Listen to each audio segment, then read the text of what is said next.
do you rather be renamed something else? I should probably rename myself, huh? I don't think you can rename yourself. Do I have to Um, back out and come back in? well, no, no, no, no, no. I just have to rename you, or Oh, okay. I would have to make you a host, Gotcha, and gotcha. Yeah, just so, name so me Jordan. it's faster to just okay. You're just Jordan. Yeah, Okay. I'm going to note that you are an engineer. sure. So you are That, now listed as Jordan, engineer, because it's very important that everyone understand that Jordan is an engineer. that's a true statement. Yes, because we are going, in fact, to be talking about the Shroud of Turin, which is a lovely piece of 14th century religious art that people for a variety of reasons don't want to admit is a piece of 14th century religious art. So I need to take a quick break and run to the bathroom. Mm, So while I'm doing that, I am going to let Jordan introduce himself to my legion of adoring fans. sure. And then we'll get back and talk a little bit about what we're going to do. Sure. So yeah, my name is Jordan. I am a nuclear engineer. I have a bachelor's degree in mechanical and nuclear engineering, despite what Bob Rucker would want you to believe. And on YouTube, I run, well, in at least in the past, I've run the YouTube channel Reason to Doubt, where I debunk miscellaneous stuff. Lately, it hasn't been anything because I'm too busy. But historically, my most popular stuff has been the Shroud of Turin. I've read far more about the Shroud of Turin than any human should ever read. So, yeah, that's probably my most popular stuff. Filling time until the host returns. I am an atheist, by which I mean I believe no gods exist. But I'm not like, a jerk about it. I really don't care what people believe as long I care about how they treat people. And so it's far more important to me what the impact of their beliefs are as opposed to the beliefs themselves. So yeah, that's me. All right. Yeah. Perfect. And that is basically my position. I don't necessarily care if people are Catholic or not. I don't necessarily care if people are Christian or not. I just want people to not be. I just want people to not be stupid jerks. Yeah. And when people are being stupid jerks, I tend to go, let's not do that. And as a Catholic, as a Christian, one of the things that really annoys me is when people come up with bizarre pseudoscience and then tell people that you can't be a Christian unless you believe bizarre pseudoscience, Hmm. because that causes people to have crises of faith and in some cases start engaging in a bunch of really self-destructive behavior, because if there's no god, why shouldn't I do heroin? I was raised fundamentalist, Yeah. and I have often wondered if I hadn't been raised as a young Earth creationist, if I would still be a Christian. I don't know the answer to that, Yeah. but yeah. Yeah. I mean, honestly, I as someone who actually believes in actual literal Satan, I actually sincerely believe that young earth creationism is something that Satan made up to make atheists. I mean, if so, it's doing a great job. Well, that's what I mean. Is that literally, I cannot think of any belief system that has created more militant atheists than young earth creationism. Uh, So, yeah. yeah. So, you know what? So basically, in this case, Jordan and I have a common enemy. And that enemy is the people who want to convince people that the Shroud of Turin is anything other than a lovely piece of 14th century religious art. So today we are combining our powers to take on the ultimate Shroud of Turin person. Now, before we do this, I am very carefully, because Jordan has on his bow tie, so he's fancy. I need to be fancy too. I am putting on my mantilla Nice. so that because I am doing this with my Catholic hat on. I'm going to tie it behind my head so it's not in the way. But because I am doing this one with my Catholic hat on, I am doing this as someone who, on the table, I believe in miracles.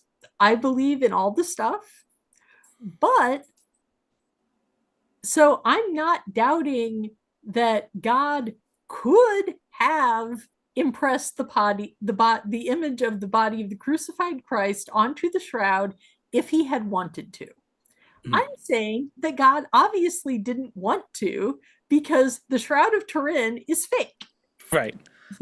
I mean, I've often wondered, like, for people who are very much pro Shroud and its authenticity and want to use it as evidence, it's like, is this really the best God could do? Like, honestly, like, as interesting as it is as a piece of art, and it is very Yeah, interesting, like, this is the omnipotent, yeah, all-knowing creator of yeah. the universe we're talking about here. Surely he's got more than Right, this, right? right. And the thing is that honestly, like the thing is like the miracles that are associated with the shroud are like extremely mid. Mhm. Yeah. Like like like like honestly, like there are like I don't I haven't like really looked into the status of like any like actual investigations into the Shroud of Turin. I'm sorry, I'm messing with my heating pad at the same time and it doesn't seem to be working. So that's whatever. Okay. But I honestly like the miracles, it was not until like the 16th century that there started being miracles associated with the shroud. And they're honestly the kind of thing that don't really hold up to a lot of scrutiny. Hmm. And from a Catholic point of view, the fact that the shroud was actually damaged in the fire is a sign that it's maybe not the most authentic relic. Because when you have a really authentic relic and the church catches on fire, somehow the relic will be saved. Like, for example, when Notre Dame Cathedral burned down, all of the relics came out of Notre Dame completely unscathed because there were some priests who were running into the burning building pulling out relics. I didn't know that. Yeah, but the point is that the fact that they were able to do that is kind of a point in the favor of those being authentic relics because clearly they were allowed to save them. Okay. I see If the those logic. relics had been burnt up to a crisp, that would mean that they're kind of crappy relics because God didn't try to save them. Okay. I see what you mean. Yeah. Again, like you have to start out with the assumption that God exists and that God works through relics. But once you've accepted those two a priori assumptions, then you can start to make inferences based on those assumptions, right? Hmm. So what I'm saying is that the standard Catholic inference is that the damage to the Shroud of Turin, which happened because of a fire, is actually an indication that it might not be the real thing. Gotcha.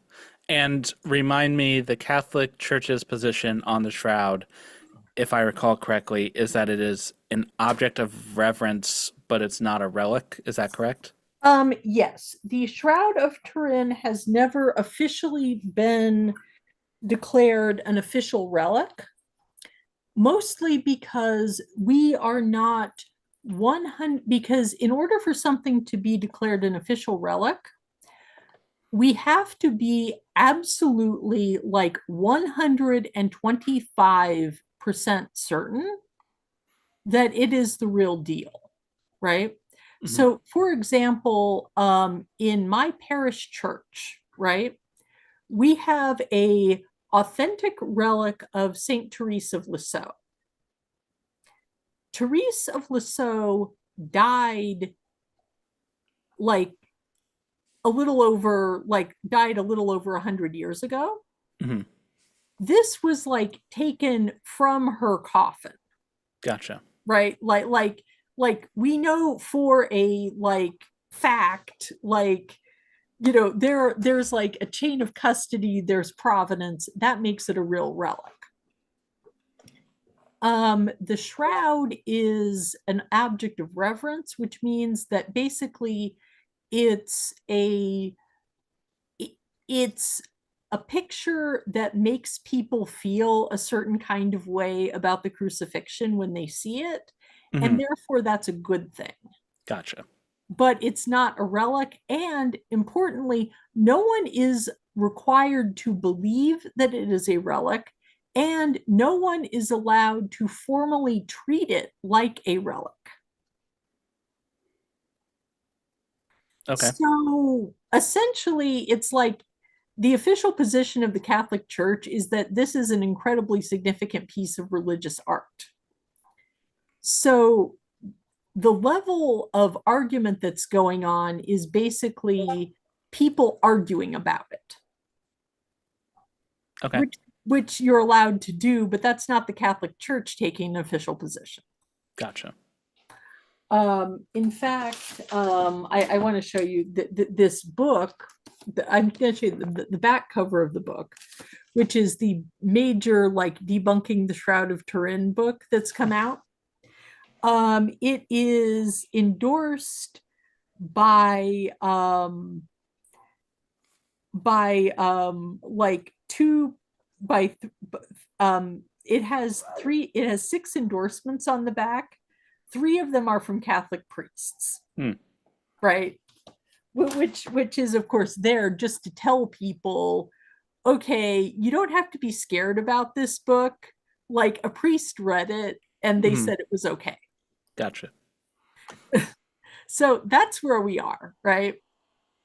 So again, I just want because the um the people who are doing this video are claiming that this is not a religious debate, that it's a scientific debate, Hmm. and that is not true because the entire purpose of the scientific debate is to prove that the Shroud of Turin is in fact an authentic relic. Yeah, it's a point that Bob Rucker makes repeatedly, which I think is just disingenuous that Oh, he it's completely disingenuous. he makes it in the video that I think we're going to go through, but he says that in nowhere in his argument does he talk about God, does he talk about miracles? He's talking about uh, phenomena for which we don't yet have an explanation, right? Yeah, But like, if you look outside of that one sentence, miracles and God are all over the place. Like, it's right. very clear what he's trying to argue, regardless of how he protests he isn't. Like, it's obvious what he Yeah, believes. Yeah, yeah. yeah. And again, and we'll get into this more when we're watching the video, but there's also the fact that in the 19th and especially the early 20th century, the Shroud of Turin basically became a political football between different factions within the Catholic Church. So, like, in the background of this is like this whole like proxy war between like different viewpoints in the Catholic Church, where basically people who are arguing for we want you to have as much cognitive dissonance to be a Catholic Mhm. as you have to have in order to be a young earth creationist Protestant, versus the people who are like, hi, the Catholic Church, we're the people who gave you the university system and hospitals and you know, started reading Plato so that we could come up with an explanation of the Trinity that didn't make Roman philosophers go, "Are you guys high?" We don't have to believe stupid shit. Um, and Go ahead. and that's the argument, right? It's the argument between those two sides using the Shroud of Turin as a political football. Before we get into the video, just a technical thing. Are we supposed to be live streaming on YouTube, or is that We are live streaming on YouTube. okay? Is there a different link? Because the link I followed from the chat, it says that you haven't started going live yet, but you might be live Okay, somewhere else. I don't know what happened Oh, okay, so we're in because a different. Got it. yeah, No apparently worries. something went really weird and wrong because I am showing there being a live stream, and when I started the live stream, it had the proper name listed. Sure, no problem. And I don't, so I assumed that it was doing what it was supposed to do. Always dubious when it comes to YouTube. I'm just Yeah. gonna drop the link Oh, yes, on please. this to the post that I put on my channel so people can find it, and then we can get Okay. rocking. Yeah. Okay. So it says one is being live streamed, one is still upcoming. There are two links. Okay. Okay. So apparently, what I actually need to do is like quickly go into my account and see if okay. So what I am going to do to make things less confusing is I am deleting the live stream that was listed for the Shroud Sure. of Turin, and I am um, going to quickly put in the correct thumbnail so that people will so that people will be less confused if they were like looking at the picture of the Shroud of Turin thumbnail. Yeah. There wasn't anybody over in the other one anyway. So Okay, cool. There wasn't anybody in the other one waiting. Okay, then I won't worry about faffing around with the thumbnail now. Okay, so hopefully we are at least less confusing for people that are showing up. I am sorry, this is not a this is not a professional operation. You are coming out of retirement for an 84 sub YouTube channel. I mean, that's I'm coming out of retirement to have a fun conversation. That's, I never Well, did yeah, YouTube yeah. professionally. But I'm just pointing out, you are in fact famous and important and have thousands of people subscribed to your channel. Let's not blow So it. I do in fact have thousands of people. Technically, because it is two, that is multiple thousands. Still very small in the YouTube game. okay. 84 subs. Hey, everyone starts somewhere, I know. My goal is to crack 100 by New Year's. I'll be honest, like when I started doing the YouTube thing, I was like I got to 100, that was like I don't think I'll ever get it. Like this is where I'm going to stop. Yeah. Yeah. Yeah, But anyways. exactly. So, I'm honestly hoping that your star power will pull in. Well, to whatever extent I have star power, you can have it. Hey, you have the power of the bow tie. The bow tie is mighty. Okay, so I think we've been messing around for long enough.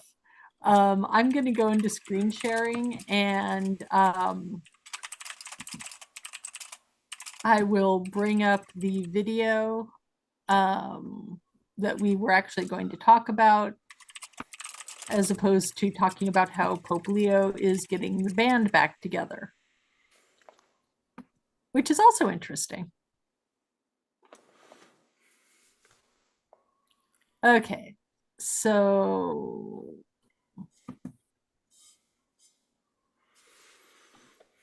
let's full screen this. We're taking a closer Okay. look again at the Shroud of Turin today from a nuclear physicist's perspective. Okay. So this is the And also nuclear. taking a look at a bunch of your questions as Okay. So this is the nuclear engineer and the Shroud of Turin featuring Robert Rucker. Mm, So I think probably the easiest thing to do is I'll just hit play, and whenever one of us hears something that we want to respond to specifically, um, just just say hey, and I'll hit pause, and we'll yell at the screen for a while. Sound sure. good?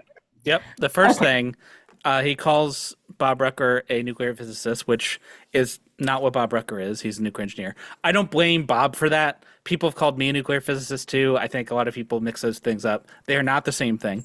But, but If you can explain in like 30 seconds, what is the difference? education, a nuclear physicist is a scientist. They have a PhD typically. A nuclear engineer is an engineer. So, like, a nuclear physicist is a person who understands far more deeply the theoretical underpinnings of what's going on.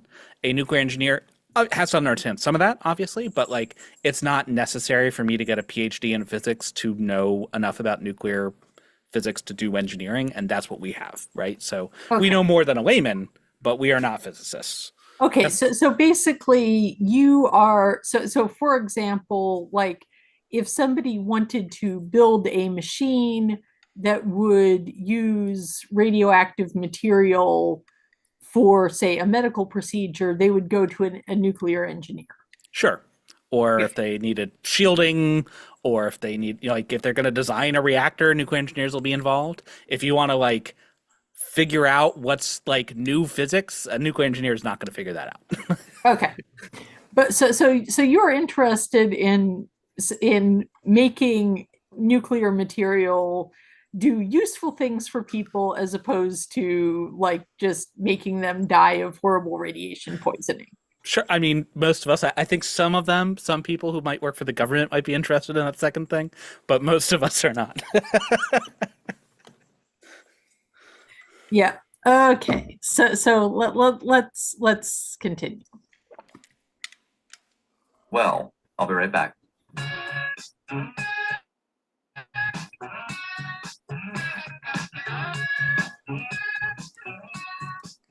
Gracious gang, gracious gang, gracious gang. It's Mike Creevy, the host of the Gracious Guest Show, and I'm so delighted that you're here today.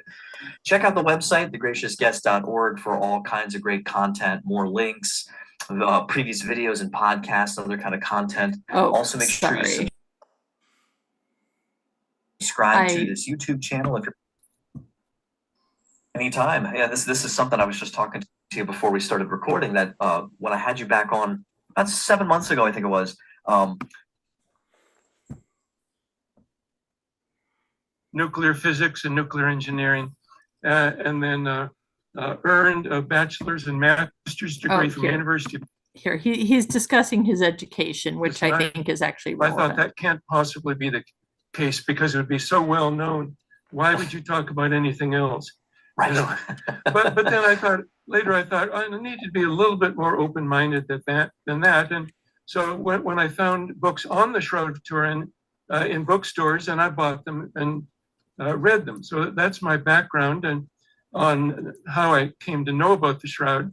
Then I was always interested in nuclear physics and nuclear engineering, and then earned a bachelor's and master's degree from University of Michigan in nuclear engineering, and worked for 38 years in the nuclear industry, mostly running nuclear analysis computer calculations for nuclear reactor design and something called criticality safety.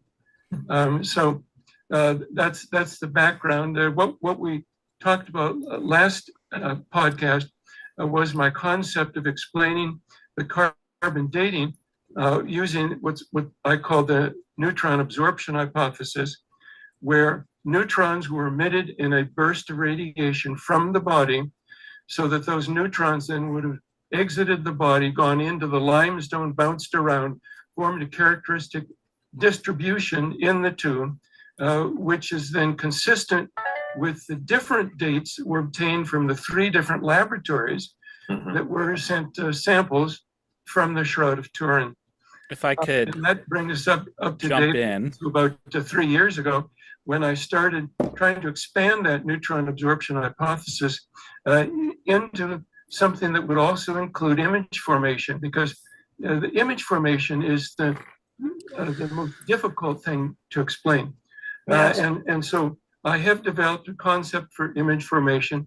I Before he call gets it into the image CRD thing, hypothesis. Vertical. I Okay, think yeah. so. In case someone isn't as like knee deep in the Shroud of Turin, real quick, what he's kind of assuming people understand and know his Yeah. hypothesis. So basically, what happened is in the 1980s they did carbon dating. They got that date in the 14th or the 13th or 14th century, depending on where they were in the cloth. They cut some fabric off the corner in order to do that, and they gave it to 3 different labs. Later on, it was found that the results from the 3 labs, while they were reported as homogeneous, they are not. One of the labs is a little bit older than the other 2, and so they don't technically match. It's not a lot older. It's like, it's a little bit. They don't technically overlap, but they're pretty close still. And that's the thing he's trying to explain away. And his explanation is that Jesus' body disintegrated. He has said, he doesn't say it here, but in other venues, he said it's because of interdimensional travel. And a burst of neutrons flew away from the body, only going up and down, which is also weird, but it's what he says. And when neutrons hit a nitrogen atom, a nitrogen 14 atom, they can sometimes turn into carbon 14, which is the thing that carbon dating is checking for. And so what would the effect of that would be is the cloth would appear to be younger than it is, because this burst of radiation would have added more carbon 14. Yeah. That's his hypothesis. Yes. Now, it's worth pointing out that yes, Catholics do believe in a literal resurrection of Jesus. However, the literal resurrection is understood to be a direct miracle, which in the Catholic understanding means that it is literally God somehow like bent the laws of physics almost to the breaking point in order to make this thing happen. So figuring out the mechanism that God used to bend physics to the breaking point is not necessary or even desirable.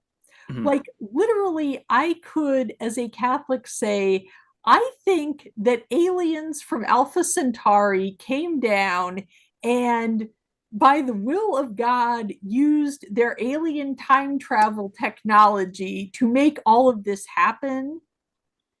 And like people would look at me like I was some kind of a weirdo, which they should, because that is an insane thing to come out of someone's mouth. Mm-hmm. But like from a purely religious point of view, that would not be problematic. Mm-hmm. Because the important thing is that I believe that the resurrection really happened. So the fact that he, as a nuclear engineer, thinks that he has to go into like weirdo mental gymnastics to come up with an explanation for the resurrection, that's a Rucker problem. Mm-hmm. And we'll get into later. You don't have to explain the data that we see. It doesn't require interdimensional travel, I promise. Yes, exactly. Well, and also I should point out that with the carbon 14 dates of the Shroud of Turin, yes, those are important, right? Because that's kind of like, from like the point of view of like scientific testing, that's the slam dunk. The Shroud of Turin doesn't need to be C14 dated in order to date it. And the reason for that is because the Shroud of Turin, and you're going to have to forgive me, Jordan, I'm going to get into like some really technical, like historical fiber art stuff. Sure. That is not your wheelhouse, but just try to just walk with me for a second, right? Mm-hmm. Okay. The Shroud of Turin is woven in a very specific pattern. Like if you've ever made a potholder loom, you're aware of how weaving works, right? You have fibers that are interlaced, right? The Shroud of Turin is woven in a very specific pattern that's called a 3-1 twill. Mm-hmm. That means that like it's going over threads and going under threads in a very specific sequence. Doing that is something that's required, that involves a type of loom that is called a four shaft treadle loom. This kind of loom, and I had to write down the date, so excuse me. I'm looking at my notes. Okay, that type of four shaft treadle loom was invented in Flanders in the 13th century. It was a refinement of a Chinese design that did not get to Europe until the 12th century. That was a refinement of a Chinese design that was invented in the 2nd century CE.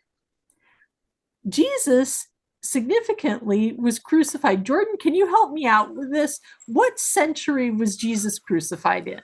The 1st century, likely somewhere around 33. Right. So that means that at the time that Jesus was crucified, there was literally nowhere in the world that had the technology to weave the cloth that the Shroud of Turin is woven from. Interesting. So not only do you have to explain like the dating on the C14, you have to explain the weave of the cloth. And people have actually tried to weave a 3-1 twill on the type of loom that we know was being used in that part of the world in that time period. It is physically impossible. Cannot be done. Also, like the thread is spun in the wrong direction.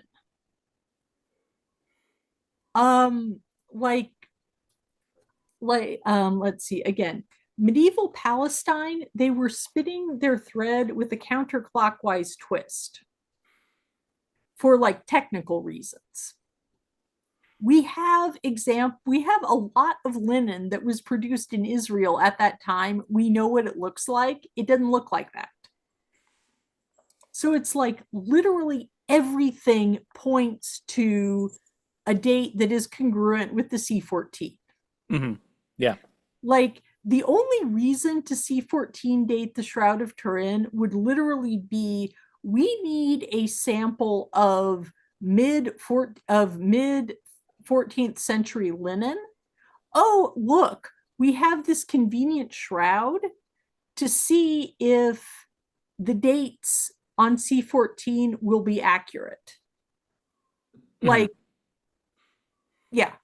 Like it's honestly slightly offensive to me that people are arguing about the C14 dates and ignoring the textile history dates, because the textile history is actually harder to argue about, because again, yes, there would have to be interdimensional time travel that would include like God deciding, you know what? I think that being wrapped in ordinary Judean linen is not good enough. Mm-hmm. So I am going to use the same time travel that is being used to make the carbon 14 dates go weird because of the crucifixion, to zap back in time a really lovely piece of 14th century Italian linen, because I want to be wrapped in the best linen possible. But have you considered that God did that to show it couldn't be done by any way but a miracle? Have you considered that? I had not considered that possibility. There's a question in the chat asking what kind of body Catholics believe Jesus had post-resurrection, flesh and blood or spiritual body? Oh, 100% flesh and blood. Like, like, like, um, I will not get into the long and drawn out history of how they determined that Jesus had a spiritual body and not a flesh and blood body, but it's a definite thing. That's why there's so much Catholic liturgy and Catholic art that emphasizes like Saint Thomas, like literally like sticking his fingers into the side wound. But yeah, flesh and like 100% flesh and blood. Also, I would like to point out, in like related to the whole linen question, I should point out that in the first century, Jewish women were known for like being excellent linen weavers. And that was actually a major like part of the economy was people doing weaving linen. So I'm pretty sure that if you had told Jesus's mom, you know what, we're going to have to import some Italian linen because this ordinary like Jewish linen is not It's good not good enough to enough. wrap God in. You like all five of the Marys would have started beating your ass because you do not diss like linen. You do not diss the local linen production. Got it. So, yes. You want to get back to the video? Let's go back to the video. Yes. So the point is there's a lot going on here. It's a lot. But yeah, let us go back to the video. Okay. Okay, now everyone can see my screen. I am hitting play.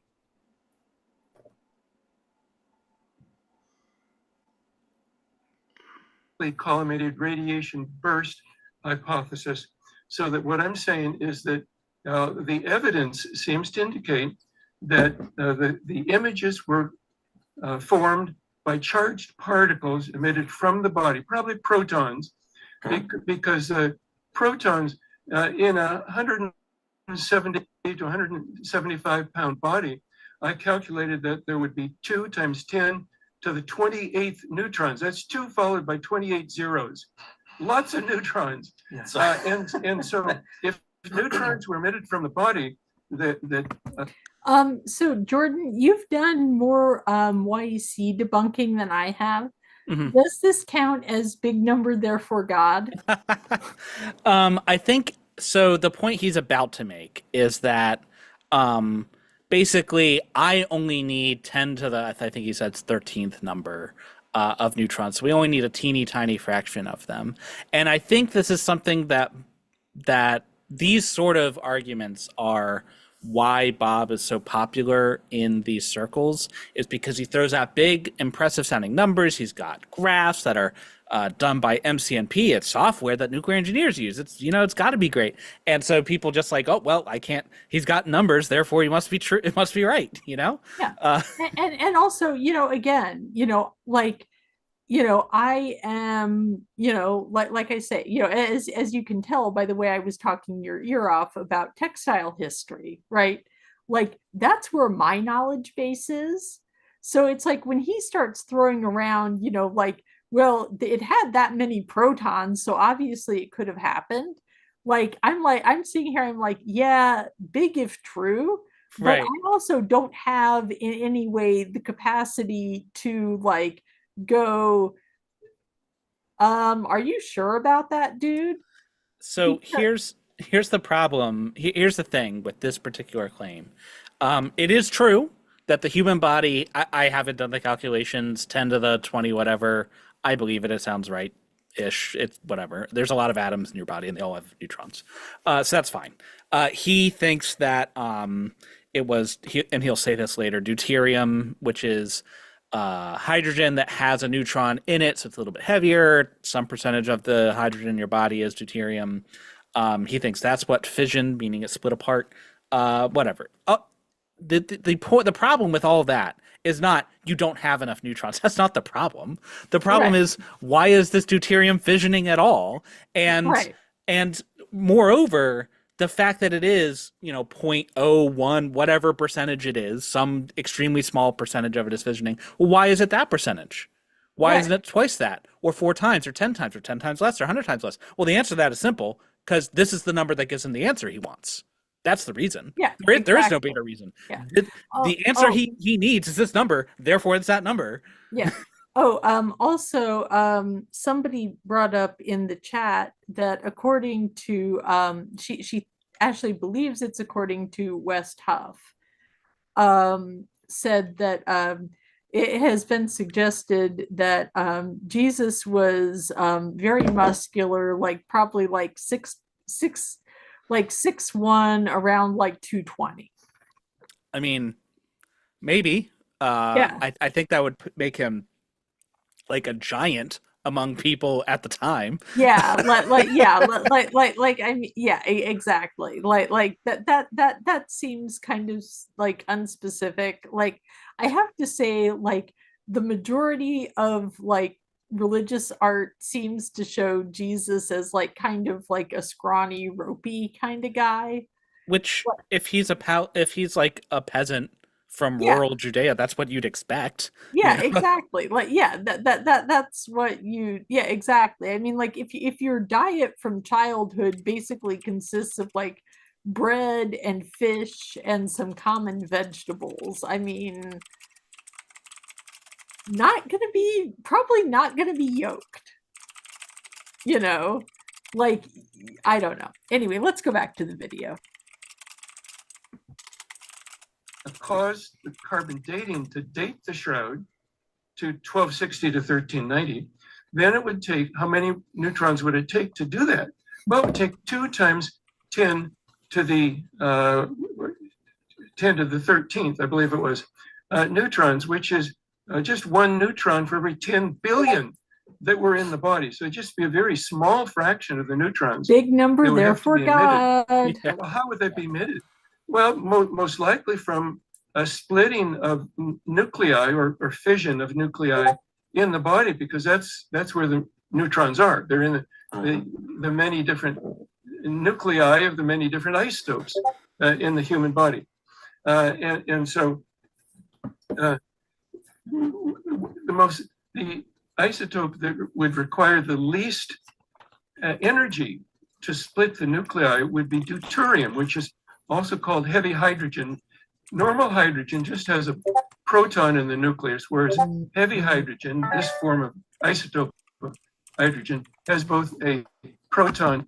Okay, I just wanted to say briefly that, again, what he is arguing for is basically that his religious fanfic is scientifically accurate, and therefore people should believe him and his religious fanfic and accept that the Shroud of Turin is accurate. I also wanted to bring up the joke that Bede had made that Jesus is the rock. Yeah. Because that's no, funny. Jesus is not the rock. Peter is the rock.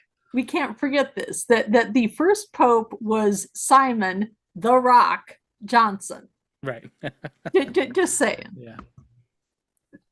And a neutron, which makes it about twice as heavy as a normal hydrogen. Very small fraction of hydrogen is deuterium.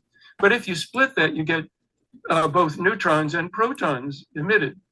And you'd have the same number of both. So what I'm saying is that in this hypothesis, that the neutrons then shifted the carbon date forward for the shroud from 33 AD. So I believe that it is the authentic burial cloth of Jesus.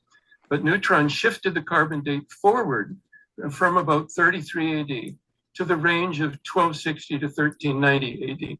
And the protons that were emitted in the same events. Okay. So what he's saying, so this is another thing that Bob tends to do, because he is a nuclear engineer, is he tends to throw out things that are truth, these are facts that are ultimately irrelevant. So like things like deuterium would be the easiest thing to fission. That's true because it has the smallest binding energy per nucleon, so you would need the least amount of energy to split it apart. Okay, cool, whatever. Why does God need to pick the one with the smallest binding energy per nucleon? Why? Why couldn't God just? It's so ridiculous. Yeah, it is. It's completely ridiculous. Yeah. Also, it's worth noting that the Shroud of Turin first shows up in history and again, I'm checking my notes Like because like when we're going after 1260. Bob when we're going after Bob Rucker, it's kind of like, we're coming for the king, so we best come correct. But the first mention of the Shroud of Turin in history is in the year 1355. Now, Jordan, I took one math class in college because I had to in order to graduate.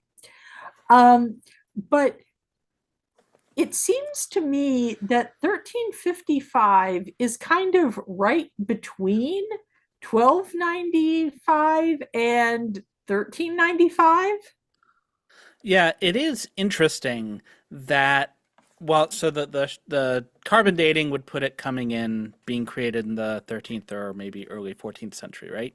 Yeah. If you took it, and it is weird that like the Shroud of Turin pops into history right exactly when the carbon dating would tell you, right? Like right after according to carbon dating it was made, that's when it shows up. Now they will point to some obscure references from Byzantium and stuff like that and claim that it is the Shroud. But the first time we know for a fact, absolutely 100% certain, the Shroud of Turin exists, it's post carbon dating. Yeah. So just to review, the carbon dating gives a date in like either the like gives a like roughly 14th century, gives a roughly 14th century date, right? Like, give or take a few decades. Like it could be very late 13th century, but more likely 14th century. The type of cloth it's made out of gives us a date that says it has to be after the 14th century, right? So at this point, every bit of data that we have is pointing towards a 14th century date for the Shroud. Also worth pointing out is that the date of the carbon dating would be the date when the linen was harvested, when it died. Yes. Not necessarily when it was woven. So, it would have to be Right. after that, right? Right. And the process of like making linen is pretty involved from the time of processing to the time of having from the time that the plant dies to the time that the plant fibers become finished cloth is going to be 2 to 3 years. And then obviously the linen is going to be around as cloth for some period of time before it gets made into the shroud. Right. So yeah, like you would expect, this piece of cloth is going to maybe would have been woven sometime probably in the 1350s, which again is borne out by the science. Mm. So let us continue. Then would have formed the images, both the front and the back, full-size images of a crucified man on the shroud, with these images, front and back images, full-size, being identical to how Jesus was crucified, scourged and crucified, as indicated in the New Testament. So that all those factors become very interesting. So that I think that okay, actually, that the idea that the wound marks match the biblical account of the crucifixion actually is not true, because the blood that's like on the head of the blood that appears like on the head of the shroud actually is not congruent with, like, if you've ever seen a picture of Jesus crucified, he's wearing a crown of thorns, Mhm. and it's usually shown as like a circlet, basically. In order to get the wounds that are required by the shroud, they would actually have had to have a helmet of thorns. That's interesting. I didn't know that. Yeah. So basically, and in fact, there are like displays of like the Shroud of Turin that show a hypothetical reconstruction of the helmet of thorns that then has to explain why nobody has ever drawn it as a helmet. I mean, I think you can go even one step further though, and be like, you can even just grant it you can grant the entire premise that the Shroud of Turin exactly matches the depiction of the crucifixion as described in the Gospels, and that's doesn't mean anything because, like, if the counter hypothesis on the other side would be through some mechanism, who knows what, a artist created a icon to match Jesus. So, like, I mean, they know what the New Testament is. They have it's the 14th century France. Like, they know the story. Like, it's why is it shocking that it matches the story? Right. But what I'm pointing out is, yes, you're correct. Like, even if it was identical to the story, that would not be affirmative evidence in favor of it being the authentic shroud. What I'm saying is that the fact that it does not actually comport with the biblical account is yet another, because that means that at the point where that means that basically you have to believe that either the biblical account is wrong, which or that a the lot of shroud, people who are arguing would not accept. Right. Exactly. So the point of view is that even if you are like a Bible believing Christian, you are still left with the fact that either the shroud is not authentic, or that the Bible is not totally right about the crucifixion, or at least left out the fact that it was a helmet of thorns. Right. So, yeah. At this point, I'm trying to finish up 2 papers at this point. One paper for a presentation I made at a Christian apologetics conference at the Southern Evangelical Seminary in Charlotte, North Carolina, April 1st of this year, and another one coming up in Italy, November 28th to the 30th, to a group of specialists in non-destructive testing. So that's how that's kind of an update of where we are.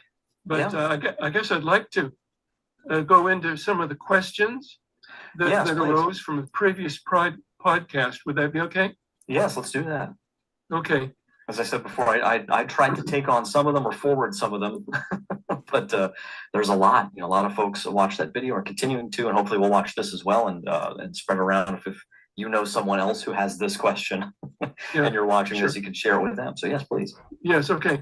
So I picked out 23 questions, which are probably more than we can talk about. But then I also picked out some of the more significant ones. So I'll take it from the most recent question and then go back in time here. So you refer, and I'll just read off to the side here. You refer to an event that is beyond or outside of our current understanding of the laws of physics. That's how I like to phrase it. I have tried saying that, but the response is, this is a God of the gaps argument. If you can't explain something, why is it automatically God? Why we should wait for technology and science to explain it instead of throwing in your invisible sky daddy. And they put that in quotes. Well, the sky daddy comment just indicates that the person who wrote this likes to ridicule maybe Christianity and maybe the Shroud. This is unnecessary to have this kind of language. Right. But anyway, I've seen it many times. Yeah, many times. And the basis of this whole question is a presupposition of naturalism. That Right. is, when you're dealing with a subject, Okay, I actually want to push back on him a little bit because what he is trying to do is propose a naturalistic explanation for the crucifixion, Hmm. right? He's just saying that he thinks that he has a slam dunk scientific explanation for the crucifixion that will hold water. I think, well, he's almost contradicting himself because he gets very upset if someone says that he's like supposing a miracle, but then he wants to say, "Well, I'm not like you can't suppose naturalism. Which is it? Are you proposing the supernatural or not? Like which is it? Pick a lane, you know." But also, just as a matter of practicality, I think that when you examine a phenomenon, right? You may have heard the phrase, when you hear hoofbeats, think horses, not zebras, right? Right, right, right. Even if you believe that the supernatural exists and miracles do occur, they are by their nature rare. Most things that happen are not miracles. They are just consequences of the laws of physics and people's choices, perhaps the way God intended, but regardless, that's what's happening, right? And Yeah, so like if you see something happen, you should first try to eliminate natural causes before you reach for the supernatural, surely, you know? And so like he wants to like he's trying to short circuit your reasoning because you have to a supernatural explanation, even if you believe the supernatural is real and you say we set that probability to 1, a supernatural explanation is still a very low probability event. And he wants to throw that away and say, yeah, no, a supernatural event is just as likely as any other kind of event, which is insane. He doesn't do I guarantee you, Bob does not treat any other aspect of his life that way. right. Well, and it's almost like, when there was like somebody a while ago, he's like, I did the math, and the odds of the resurrection occurring are like, 1 in like 10 million, right? Which means that, like, okay, well, if those are the odds, then there should be a whole bunch of resurrected people, like, just kind of Right. walking around the streets, right? Yeah. Yeah. And it's like, okay, literally, like, the resurrection of Jesus is understood by the Catholic Church to be a unique event that literally happened once, right? So it's like, by definition, any explanation for how that happened is not necessarily going to be something that could be understood or even be replicated, right? Yeah, I think the drive here from not just Bob but other people who have made this their hill to die on is that this is a thing that you can touch. Well, you can't actually touch it, but hypothetically you could touch it and see. You can see it and you can hold it, and this in their minds is firm evidence of this thing they believe is true, right? And so like it's I guess the drive is like, if we can show that the features of this cloth could not be possible but for my preferred explanation, then therefore we're correct. I guess that's the drive. But I think, like you said, shackling themselves to these kind of fantastical ideas ultimately is self-defeating.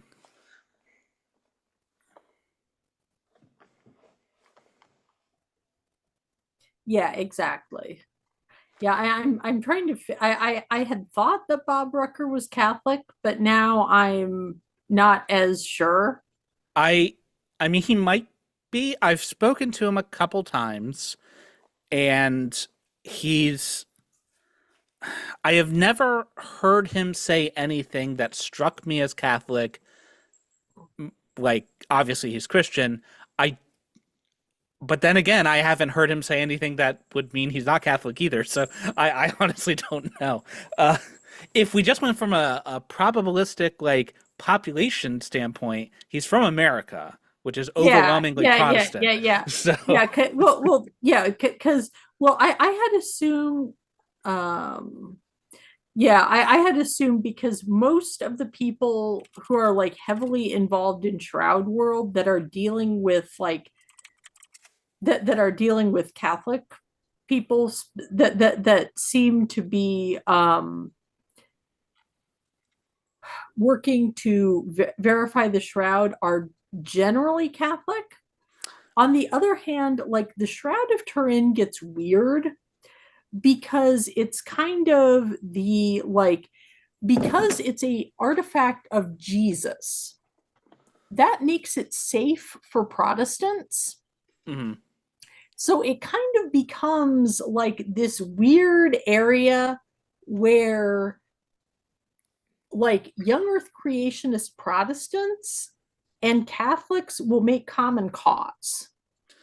I think over the last 10 years, I mean, it wasn't unknown in Protestant circles before that, certainly. But in the last 10 years, it's really kind of gained, it's kind of in the zeitgeist of Protestant evangelical Christian YouTube. And so Yeah. um, it wouldn't surprise me for someone like Bob Rucker. I mean, he obviously has known about the Shroud for far longer than that. But it's not surprising to me that he's making headway in that kind of in that kind of religious cultural circle because it really seems to be kind of Oh, its oh, moment. okay. I figured out why my Googling came up with Robert Rucker being Catholic. It turns out that there was a professor of journalism at San Diego State University named Robert Rucker, Mm. who appears to be a very lovely man who has since passed away. But he was African American and was survived by his husband. Bob is Um, definitely so neither black nor gay. yeah, yeah. So apparently I was confusing Robert Rucker, the white Protestant, the white nuclear engineer, with Bob Rucker, the black journalism professor. And one of those Robert Ruckers was definitely Catholic. We don't know about the other one. So in other words, we don't know his status as a Catholic is Yeah, his status as a Catholic is yeah. Being unknown. pointed at, yeah, there are a lot of people pointing out that making common cause with evangelical Protestants is generally not a good idea. We at Nerd Church agree. This is a Protestant friendly channel. This is an atheist friendly channel. This is not a mean, stupid people friendly channel.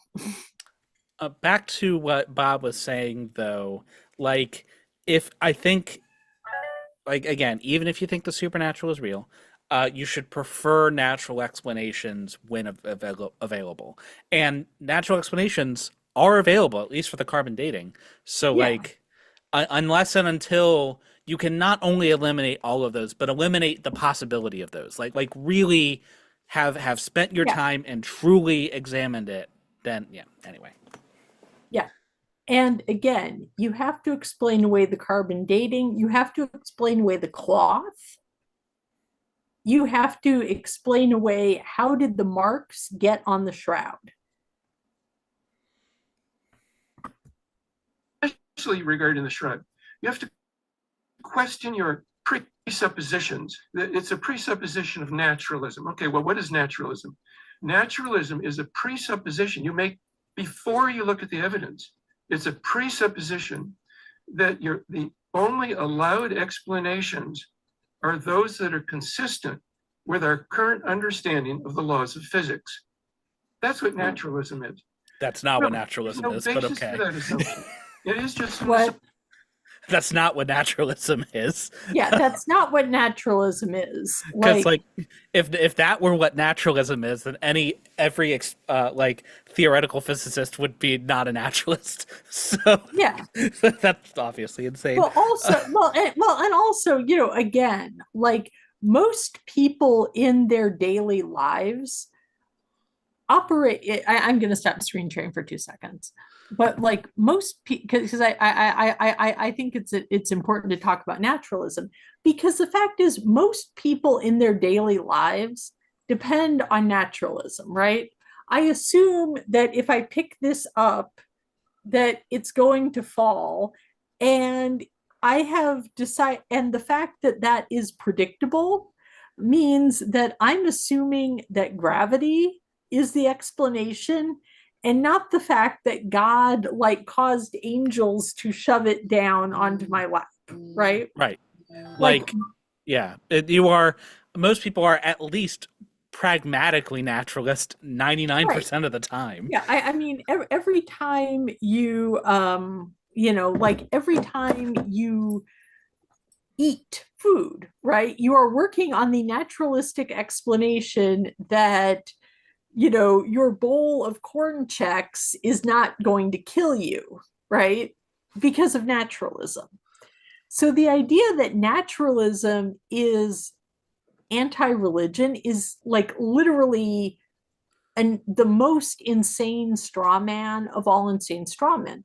It's You have also, to, you have to yeah, draw the distinction between philosophical naturalism as a position and methodological yeah, naturalism as a pragmatic choice. Like, if you are a philosophical naturalist, then that would be the position the supernatural cannot exist, right? That might be right, your belief.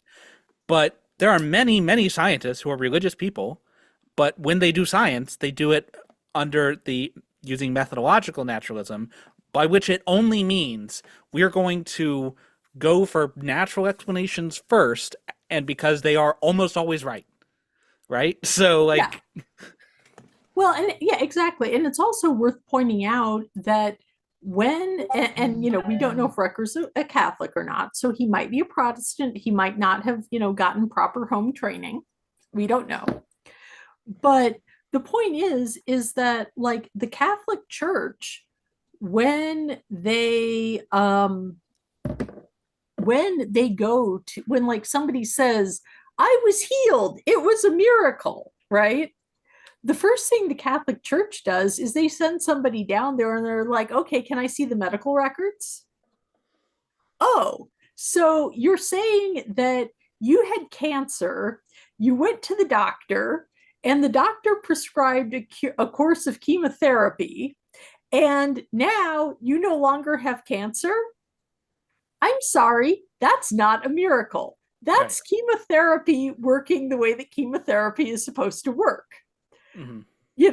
Like, I'm glad that you're happy that like, like it's understood to be like a good thing to pray while you're going through cancer, right? Mm-hmm. And indeed, like it's been shown scientifically that like, engaging in 15 or 20 minutes of meditation in a day like has like positive health benefits, right? So even from like a so like I should mention I'm a cancer survivor, which is why that's always top of mind as an example. But like the advice that I got from my oncologist was literally getting involved in some kind of a spiritual practice right now is good for you. Mm-hmm. Right. Like my doctor literally prescribed me a healthy dose of religion as part of my treatment plan. Right. But there's obviously a big difference Yeah. between, Yeah. engaging in spiritual practices and the almighty creator of the universe reached down, bent the laws Right. of physics for you. And, Right. And that's the point though, is that the point is that like, again, I am saying this with my Catholic hat on, right? The fact that your brain doesn't immediately go to, oh, it was an angel because I dropped that and it fell, does not mean that you're a bad Christian or that you're engaging in philosophical naturalism. We've been going for about an hour. I'm good to go for like another 30 minutes. I don't know what your schedule's like, Jordan. yeah, another 30 minutes, then I'll be putting the little guy to bed. Yeah, okay, excellent. Yes. We at Nerd Church are highly in favor of nurturing and involved fathers. So I'm going to actually set a timer for 30 minutes so that we don't run over, Sure. because we will. Otherwise, I'm sure. And then we will just kind of get going. So I'm just going to continue with the video.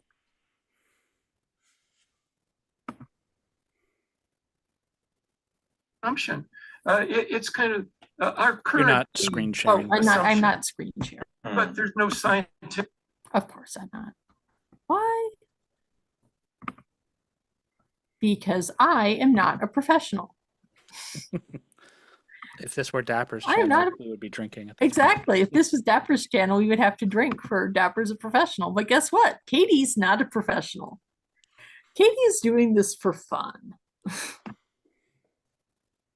Okay, participants can now see my screen. I will embiggen my screen.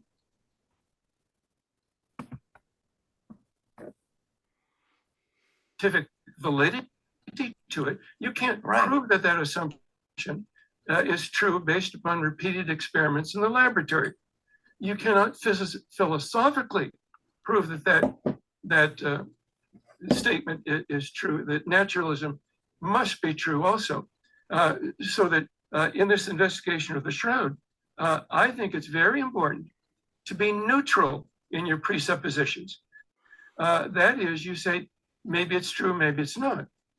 And so that you're actually investigating the issues based upon science rather than your presupposition in philosophy or theology or Right. religion or anything else. Just look at the science and follow the science where it leads.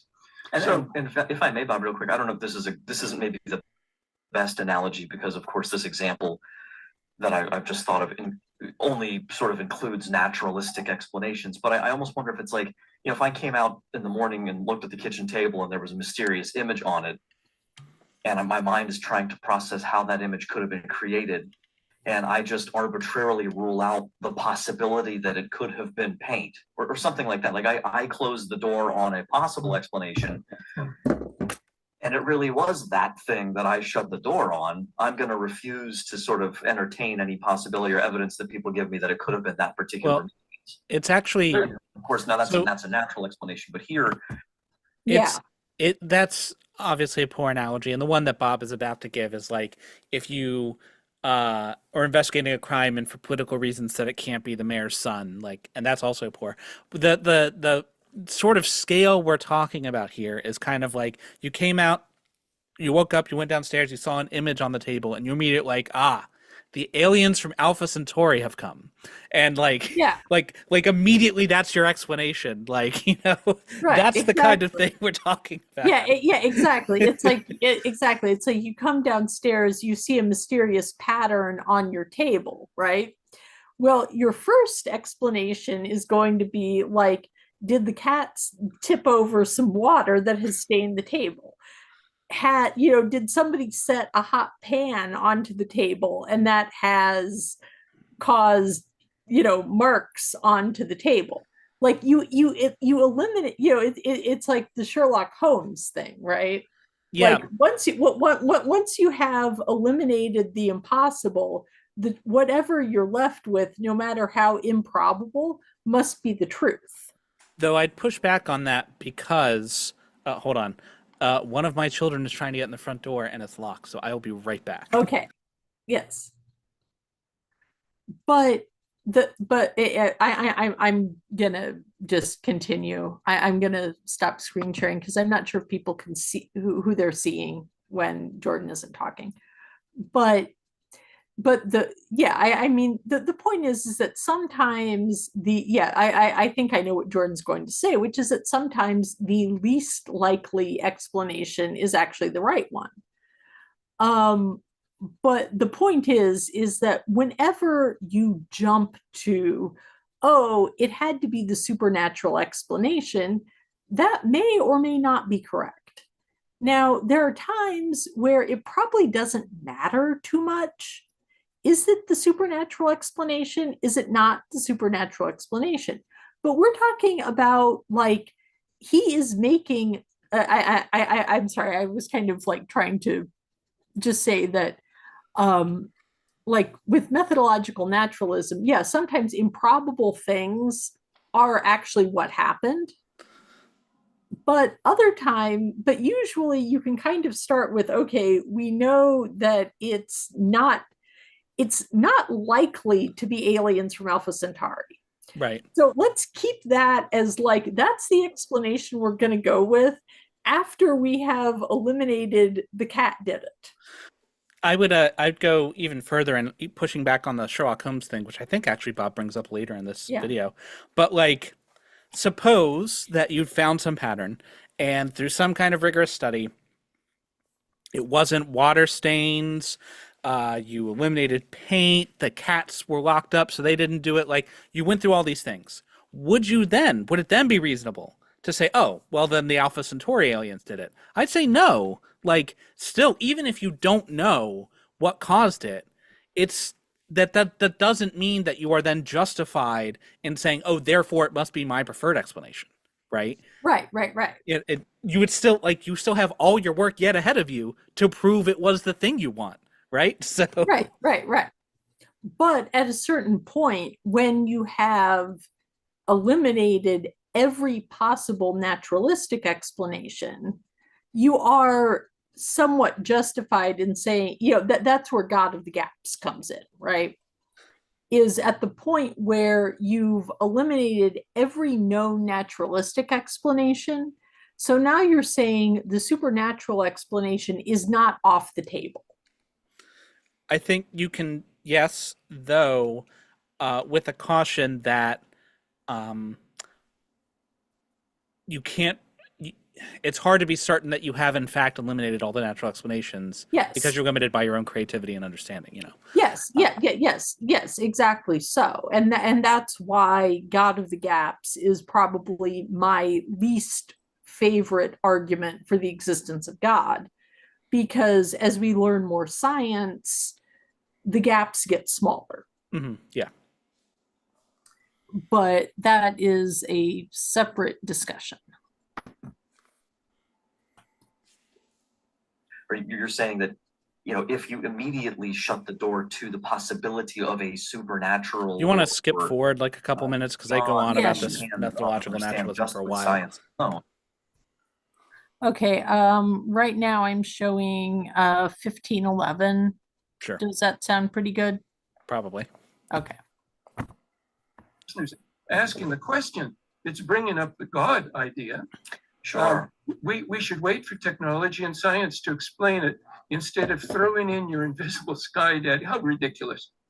Well, no, we have to take the evidence that we have and look for and allow for the evidence to indicate something that is outside of our current understanding of the laws of physics. For example, when Einstein hypothesized that there were gravity waves, that was way outside the range of people's normal understanding of the laws of physics.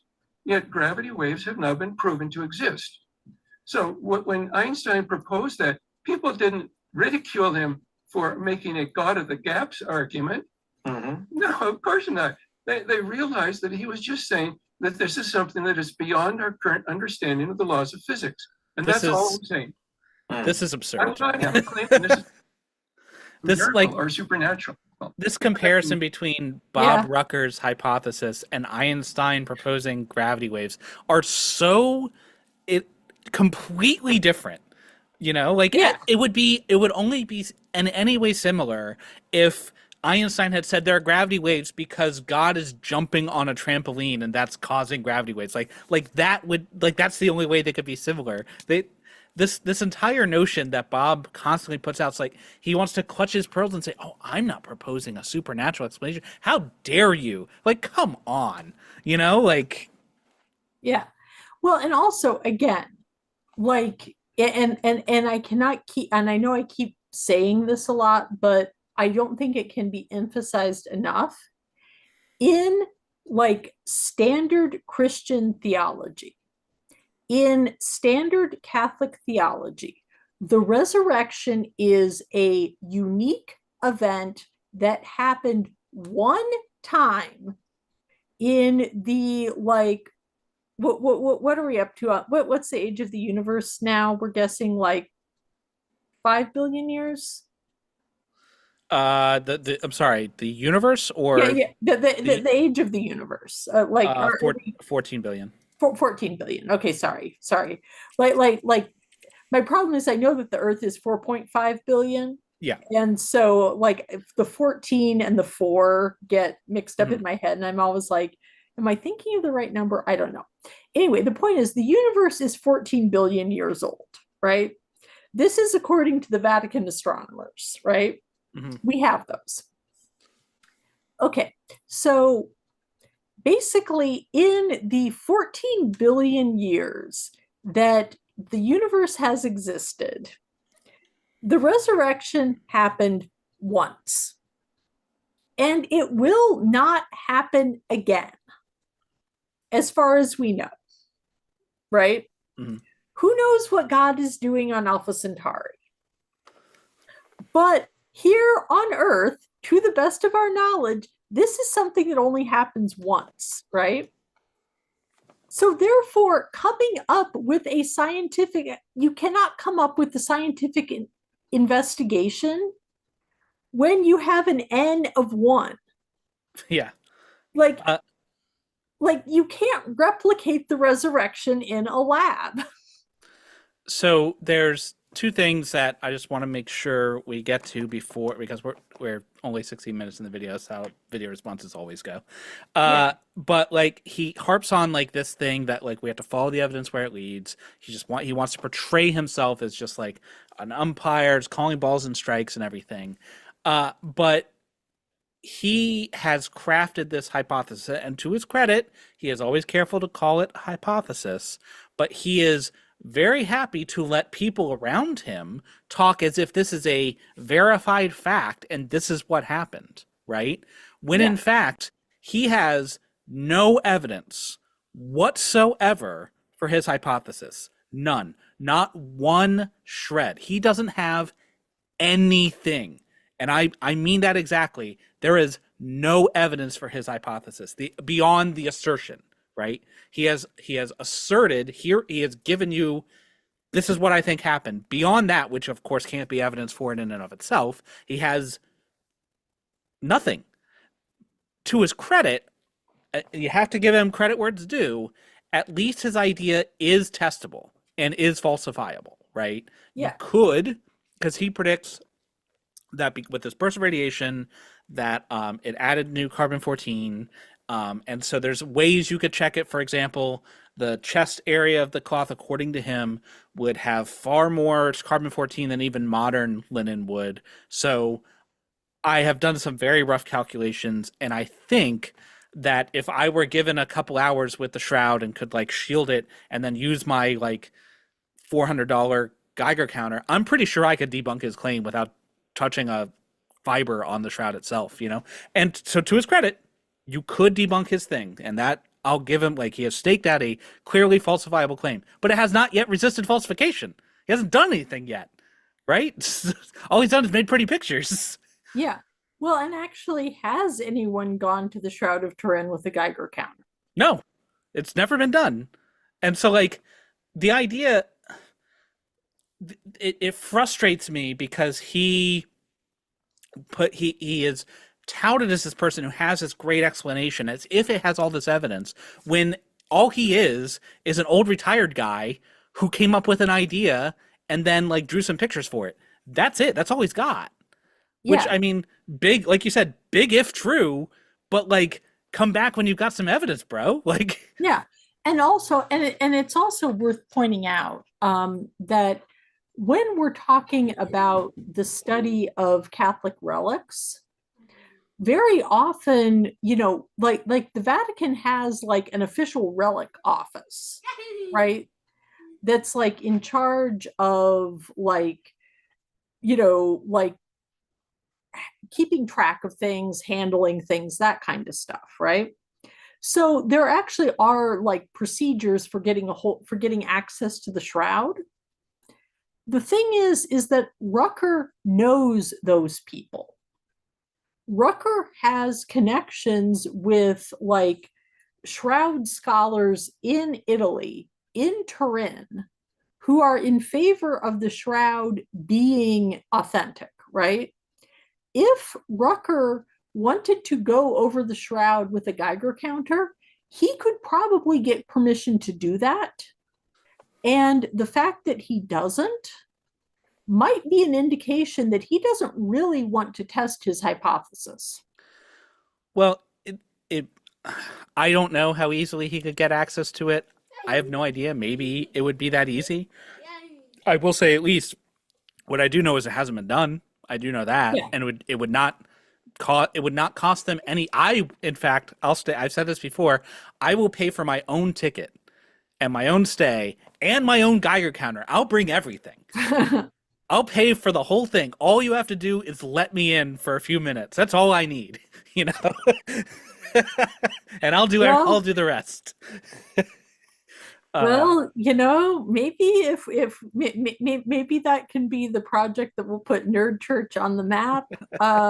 Sure, if I, anybody knows the Pope, then let him know. well, I don't know the Pope, but apparently, let's see, what's his name? Yeah, it was Andrea. Yeah, Andrea Nicoletti at the University of Turin might have an in. So Maybe. we'll have to get in contact with Andrea Nicoletti and be like, hey guy, can you like hook us up? I don't know, would the Geiger counter work through glass? No, you'd have to have nothing between the Okay. shroud and it. Okay. And Okay. also ideally you would want you'd want it to be shielded from background radiation, ideally. Because even if it has this elevated amount of carbon-14, it's still the amount of radiation you'd be detecting would be pretty low. But I think it would be enough to be picked up by a Geiger counter anyway. Okay. But on the topic of evidence, not only does he not have any evidence for his own position, he just has his hypothesis. There is one piece of strong counter evidence that, so far as I can tell, no one on the planet but me has noticed. Which almost makes me feel a little crazy, given how many people have gone over this stuff. But it comes from a famous paper in Shroud of Turin circles, Riani et al. Is how it'll be referred to, but it is published in 2012, and it is regression analysis with partially labeled regressors, carbon dating of the Shroud of Turin.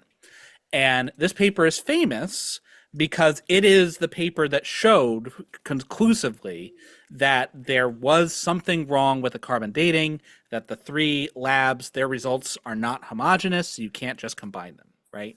That's why it's famous, and it does do that, okay? But there is a statement in there that I think has been overlooked by every other person other than Riani and me. Okay. Let's hear it. So right before the discussion, they're talking about the results, and what they were trying to do is they were trying to the labs got their samples, right? They were given a chunk of the cloth, and then the samples cut them up and shredded them and burned them and did the carbon dating, right? And they wanted to see if they could figure out how the labs cut their samples, right? So if they had a cloth like this big and they cut it into 5 pieces, it was more than that, but say it was 5. They could cut it this way, or they could cut it this way, or they could cut it like there's a lot of ways to cut it 5 ways, right? And so we know like how many samples they had and what the results were for each sample, but we don't know the spatial orientation of those samples. And so that was that was one of the things they were trying to figure out. And they also figured out the very important thing. But at the end of the discussion, the statement is they were talking about that trend that they'll talk about where the mean date increases as you go further towards the center. So for people who don't know, you had like lab 1, I think it was this, I could be remembering wrong. I think it was Zurich, then the other one, then Arizona, I think. But regardless, they were stacked on top of each other is the important thing. And so you've got that slope, right? So they were talking about that slope, and they said, as a consequence, there's evidence of a trend in the age of the sample with the value of x1 that's going up and down. Yeah. The significance of this value does not depend strongly on the spatial allocation of samples within sites. And when I first read the paper, I just kind of breezed past that. I was just but as I was doing my radiocarbon dating series, I was reading it more carefully, and I was like, does that mean what I think it means? Because What that means is that whether you cut it this way or you cut it this way or any way, the effect of that slope is not affected. It doesn't matter. So what that the implication of that is whatever the underlying cause of that is related to the laboratory, but is not related to the length, the distance, any spatial orientation. The Okay. lab that it the labs happen to be spatially oriented, but that is not what's happening. And so I was this is something that like was groundbreaking because that completely throws away Rucker's entire hypothesis. And I was like, I'm just a layman, I'm not a statistician. And lots of very smart people have gone over this paper. It's one of the most famous papers in Shroud research. So I'm going to start with the assumption I'm wrong and I'm missing something, right? Mhm. And so I emailed Riani, of Riani et al. I found his email and I Okay. reached out to him.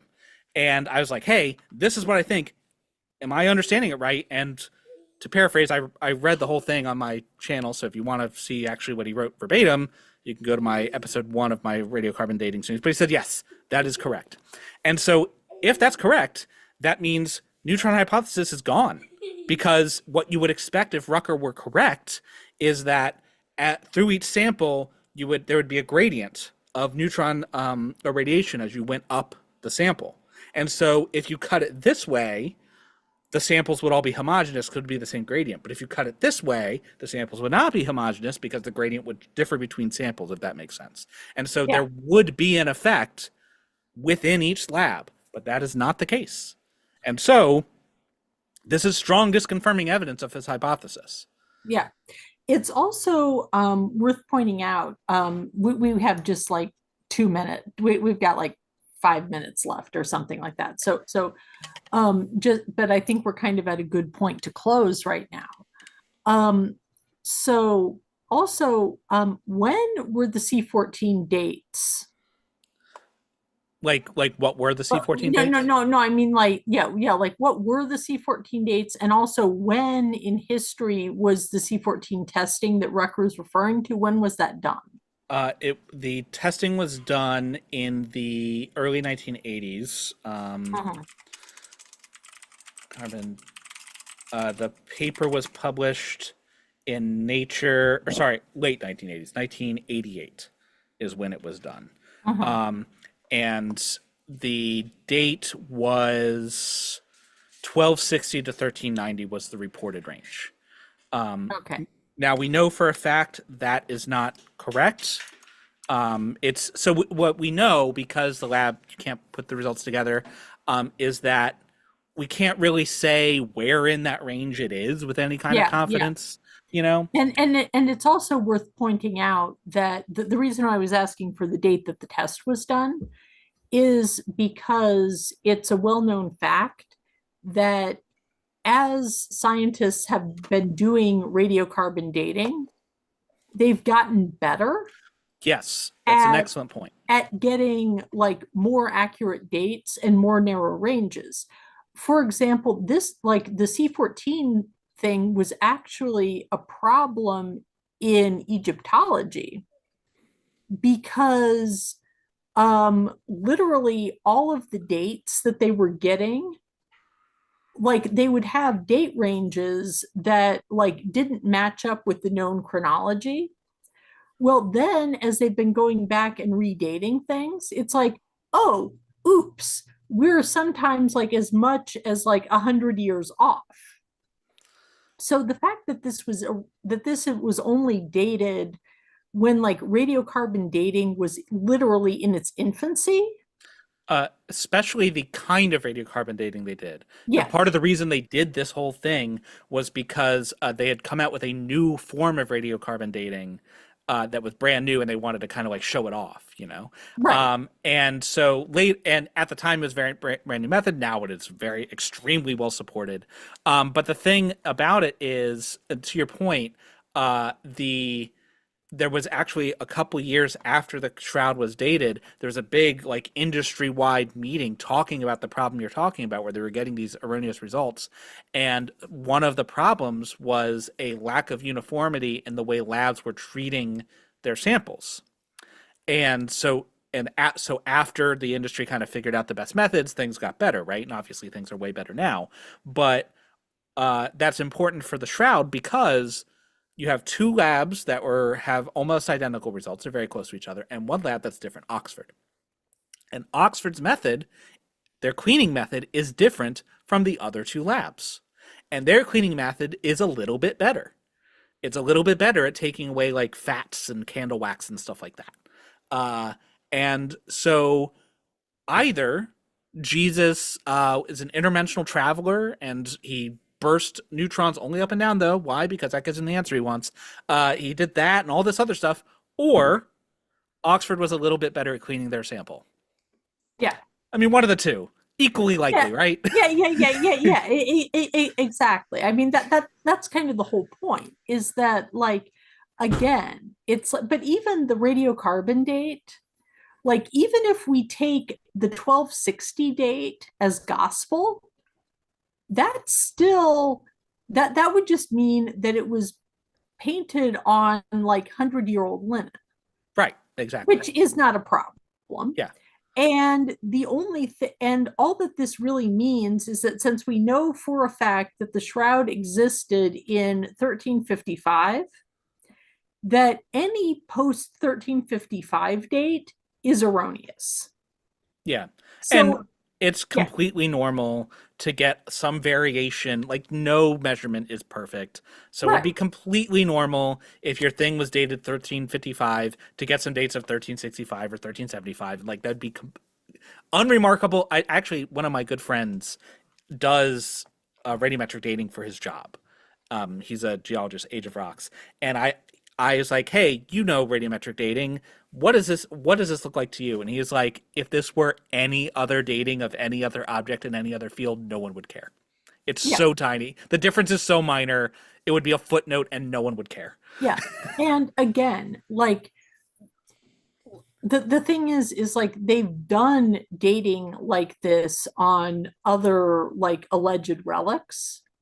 For example, there's a cap that is currently in a convent in the Netherlands, right? That is historically supposed to have belonged to a woman who died in the 13th century, right? The cap, as part of this process of studying it, was radiocarbon dated, right? Mm-hmm.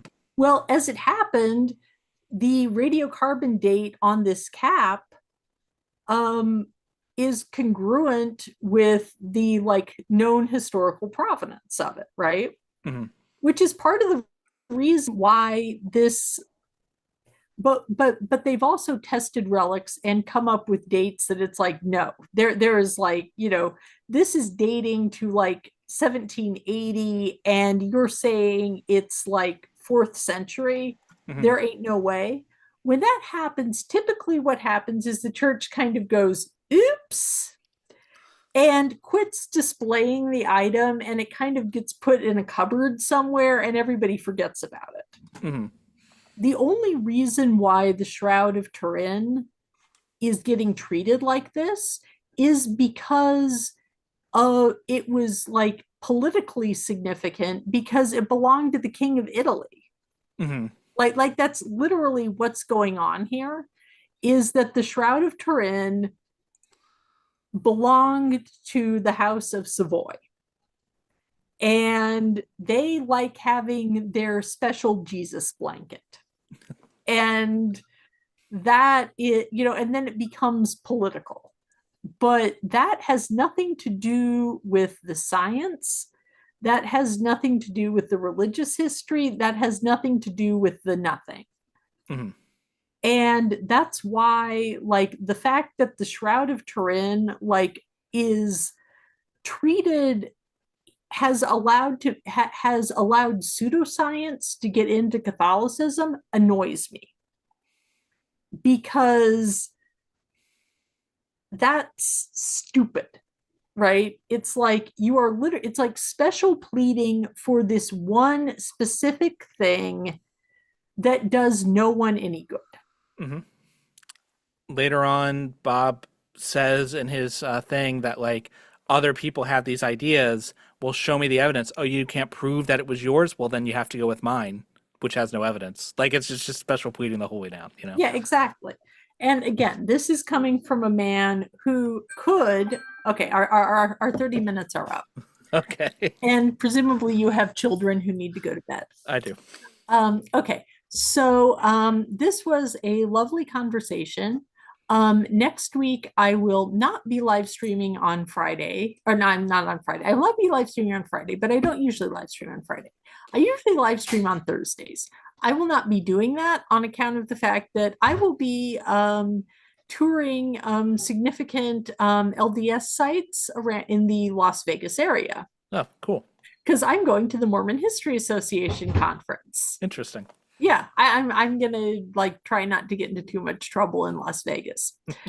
And so I understand you have a commitment next week. So are you going to be back on Tuesday or on Wednesday? That's a great question. I don't know. Okay. So As soon as I know, you'll know. okay. So what will happen is on Sunday, we will be having our usual work through the Catholic lectionary live stream. And then on Tuesday, I will be having my normal church history live stream. And if Jordan is available on Tuesday, we will spend the second half of that talking about the Shroud of Turin. If it doesn't, then we will be having a special emergency live stream at 4:30 Eastern. Right? 4:30 Eastern?